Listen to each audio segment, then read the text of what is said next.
बड़ी खबर का रुख करते हैं। मुख्यमंत्री अशोक गहलोत ने समझी कोरोना मरीजों की पीड़ा। निजी अस्पतालों में ट्रीटमेंट ले रहे मरीजों को बड़ी राहत। राज्य सरकार की तरफ से निजी अस्पतालों को उपलब्ध करवाए जा रहे रेमडेसिविर इंजेक्शन। इन रेमडेसिविर इंजेक्शन की दर 2,340 रुपए से घटाकर 1,342 रुपए कर दी गई। जिला कलेक्टर द्वारा गठित कमेटी की अनुशंसा पर आवंटित हो रहे रेमडेसिविर इंजेक्शन राजस्थान चिकित्सा सेवा निगम लिमिटेड के द्वारा उपलब्ध करवाए जा रहे रेमडेसिविर इंजेक्शन।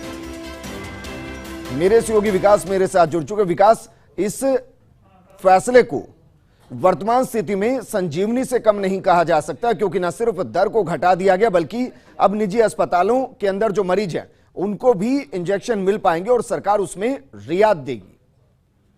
बिल्कुल इंदर, देख सकते हैं कि ये जो आपने दो सवाल किए हैं, लेकिन पहला सवाल ये कि निजी अस्पतालों के लिए सरकार ने पहले से व्यवस्था लागू कर दी थी, और इसलिए कर दी थी क्योंकि निजी अस्पतालों के अंदर रेमडेसिविर इंजेक्शन जो है उपलब्ध नहीं हो पा रहे थे।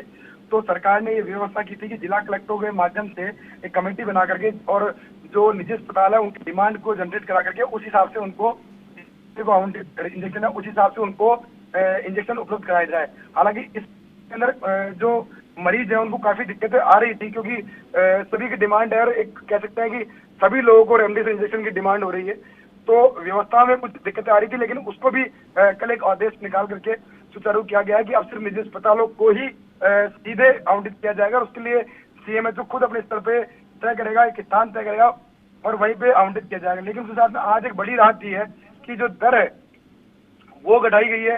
बड़ा फैसला है आज जिस तरह से दर घटाई गई है, उसमें जो कुल दर पहले 2,340 रुपए के अंदर इंजेक्शन सरकार के द्वारा निजी अस्पतालों में भर्ती मरीजों के लिए उपलब्ध कराया जा रहा था, वो दर अब 1,342 रुपए कर दी गई है। नवीन निविदा के आधार पर ये राहत दी गई है, जो कि मरीजों के लिए जो निजी अस्पतालों में ट्रीटमेंट ले रहे हैं मरीज, उनके लिए बहुत बड़ी राहत कह सकते हैं। और कह सकते हैं कि सरकार ने ये फैसला करके बता दिया है कि उनके लिए चाहे सरकारी अस्पताल हो चाहे निजी अस्पताल हो, कहीं पर भी मरीज जो कोविड का है उनके लिए समान भावना से इलाज कराना है और उसके हिसाब से उनको दरें जो है वो घटाई गई है। जी बिल्कुल विकास, इस दौरान आपसे ये भी जानना चाहेंगे कि क्या केंद्र के साथ जो बातचीत हुई, रेमडेसिविर की कमी अभी भी महसूस की जा रही है या अपर्याप्त मात्रा में राजस्थान में ये इंजेक्शन है? देखिए, रेमडेसिविर की कमी राजस्थान में काफी जबरदस्त तरीके की बनी हुई है। और अगर हम बात करें 5 मई के आसपास की तो खुद चिकित्सा मंत्री बता चुके हैं कि प्रतिदिन 15,000 के आसपास रेमडेसिविर की जरूरत राजस्थान में हो सकती है। और उसी आधार पर उन्होंने केंद्र से आवंटन की मांग की है और ये कहा है कि जो एक्टिव मरीज हैं उन एक्टिव मरीजों के आधार पर ही रेमडेसिविर का आवंटन किया जाए, ऑक्सीजन का आवंटन किया जाए और अन्य संसाधनों का आवंटन किया जाए। क्योंकि जब तक एक्टिव मरीजों के आधार पर आवंटन नहीं होगा तब तक संसाधनों को राज्य सरकारें पर्याप्त मात्रा में मरीजों को उपलब्ध नहीं करा पाएगी। जी विकास, शुक्रिया तमाम जानकारी हमारे साथ साझा करने की। इस वक्त की बड़ी खबर हम आपको बता रहे हैं, जिला कलेक्टर द्वारा गठित कमेटी की अनुशंसा पर आवंटित हो रहे हैं रेमडेसिविर इंजेक्शन राजस्थान चिकित्सा सेवा निगम लिमिटेड के द्वारा उपलब्ध करवाए जा रहे हैं। ये इंजेक्शन यकीनन मुख्यमंत्री अशोक गहलोत ने मरीजों की पीड़ा को समझा, किस तरीके से उनको दर दर भटकना पड़ रहा था इंजेक्शन के लिए और महंगे दामों पर खरीदना पड़ रहा था। अब इसमें काफी हद तक राहत मिलती हुई दिखाई दे रही है। और राहत दरअसल इस तरीके से कि निजी अस्पतालों में ट्रीटमेंट जो मरीज ले रहे हैं अब उनको राज्य सरकार की तरफ से रेमडेसिविर इंजेक्शन उपलब्ध करवाए जाएंगे।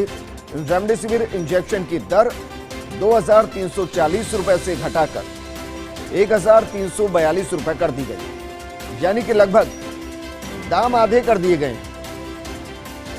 जिला कलेक्टर द्वारा गठित कमेटी की अनुशंसा पर रेमडेसिविर इंजेक्शन आवंटित होंगे। राजस्थान चिकित्सा सेवा निगम लिमिटेड के द्वारा रेमडेसिविर इंजेक्शन उपलब्ध करवाए जा रहे हैं। तो इस वक्त की बड़ी खबर हम आपको बता रहे हैं। हालांकि राजस्थान में रेमडेसिविर इंजेक्शन की काफी ज्यादा किल्लत बनी हुई है, डिमांड बहुत ज्यादा है। डिमांड के पीछे की दो वजह, एक मरीजों को सच में जरूरत और दूसरा पैनिक इतना क्रिएट कर दिया गया कि ऐसा लग रहा है कि अमृत से कम नहीं रेमडेसिविर इंजेक्शन, जबकि डॉक्टर्स बार बार ये कह रहे हैं कि कोरोना की दवा के तौर पर रेमडेसिविर का इस्तेमाल नहीं होता। शुरुआती दिनों में अगर इस इंजेक्शन का इस्तेमाल होता है तो ही असर करता है, 7 दिन के बाद स्टेरॉइड ज्यादा असर करता है, ना कि रेमडेसिविर इंजेक्शन। और स्टेरॉइड के टैबलेट 2-2 रुपए में उपलब्ध हो जाते हैं।